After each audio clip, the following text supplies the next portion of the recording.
காலத்தில் கண்ணுறக்கம் வராததற்கு காரணம் நம் கட்டுடலில் களைப்புத்தன்மை இல்லாதது தான், கடுமையான உழைப்பு இல்லாதது தான். நம் வேலைகளெல்லாம் கருவிகள் செய்து விடுகின்றன.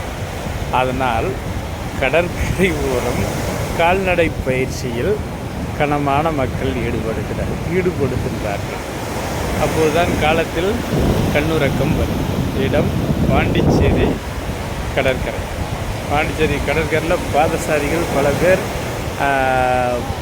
படுத்துறங்க வேண்டும் என்பதற்காக பாதசாரியாக பயணித்து கொண்டிருக்கிறார். நான் அப்படி இங்கே வருவேன் அடிக்கடி, அதிக காற்று வாங்கணும் அப்படிங்கிறதுக்காக. அப்போது கட்டமைக்கப்பட்ட காற்று ஏறத்தாழ 1 கிலோமீட்டர் கிட்ட நடைபாதை அமைச்சிருக்காங்க கடற்கரை ஓரத்தில். காற்று அருமையான காற்று வாங்கிக்கலாம், தூய்மையான காற்று. அதே சமயத்தில் கால்நடை பயிற்சியும் மேற்கொண்டுக்கலாம்.